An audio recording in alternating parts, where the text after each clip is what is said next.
കുറച്ച് നാളുകൾക്ക് മുമ്പ് ഒരു ചടങ്ങിൽ പങ്കെടുക്കാനായി പ്രധാനമന്ത്രി നരേന്ദ്രമോദി, കൃത്യമായി പറഞ്ഞാൽ ജൂലൈ 18-ന് വെസ്റ്റ് ബംഗാളിലെ ദുർഗാപൂരിൽ അദ്ദേഹം എത്തുകയുണ്ടായി. ആ ഒരു വേദി എല്ലാം കൊണ്ടും ശ്രദ്ധേയമായി. ആ വേദിയിൽ മുഴങ്ങിക്കേട്ടത് ജയ് മാ കാളി ജയ് മാ ദുർഗ എന്ന മുദ്രാവാക്യമായിരുന്നു. നാളെ ഇതുവരെ ബംഗാളിൽ BJP മുഴക്കിയിരുന്ന ജയ് ശ്രീരാം ജയ് കാളി എന്നുള്ള മുദ്രാവാക്യമായിരുന്നു. ആ മുദ്രാവാക്യം ഉയർത്തിക്കൊണ്ട് തന്നെ രാമനവമി ആഘോഷങ്ങൾക്ക് BJPയും അനുബന്ധ പരിവാർ സംഘടനകളും കഴിഞ്ഞ കുറേ കാലമായി അവിടെ ആഘോഷങ്ങൾ നടത്തി വരികയായിരുന്നു. ഇത്തവണ 50,000-ഓളം ചെറുതും വലുതുമായ രാമനവമി ഘോഷയാത്രകളാണ് BJPയും ഒപ്പം തന്നെ സംഘപരിവാറും മറ്റ് ഹൈന്ദവ സംഘടനകളുമൊക്കെ വെസ്റ്റ് ബംഗാളിൽ നടത്തിയത്. നമുക്കറിയാം, ഉത്തരേന്ത്യയിൽ നിന്നും വ്യത്യസ്തമായ ഒരു ആചാര രീതികളും സാംസ്കാരിക തനിമകൾ മറ്റുമുള്ള ഒരു സംസ്ഥാനമാണ് വങ്കനാട് എന്നറിയപ്പെടുന്ന വെസ്റ്റ് ബംഗാൾ.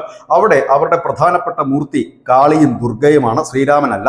അതുകൊണ്ട് തന്നെ കഴിഞ്ഞ കാലങ്ങളിലൊക്കെ BJP അവിടെ മുഴക്കിയ ജയ് ശ്രീരാമന് പകരം ഇപ്പോൾ ജയ് കാളി ജയ് ദുർഗ എന്നൊരു മുദ്രാവാക്യത്തിലൂടെ ഒരു വെസ്റ്റ് ബംഗാൾ BJP പതിപ്പ്. കാരണം BJPക്ക് വെസ്റ്റ് ബംഗാളിൽ കടന്നു കയറാൻ കഴിയാത്തത് അതൊരു ഹിന്ദി പാർട്ടിയാണ്, ഒരു ഹിന്ദു പാർട്ടി, അതായത് പുറത്തു നിന്നൊരു പാർട്ടി എന്നൊരു പ്രതീതി ആണ് വെസ്റ്റ് ബംഗാളിനെ സംബന്ധിച്ച് ഉള്ളത്. എന്നാലും കഴിഞ്ഞ നിയമസഭാ തെരഞ്ഞെടുപ്പിൽ 294 സീറ്റുകളിൽ 77 സീറ്റ് BJP നേടി വലിയ നീക്കം നടത്തിയിരുന്നു. പക്ഷേ കഴിഞ്ഞ ലോക്സഭാ തെരഞ്ഞെടുപ്പിൽ അതിന് മുൻപ് നേടിയ 18 സീറ്റുകൾ അവർക്ക് നിലനിർത്താൻ കഴിഞ്ഞില്ല.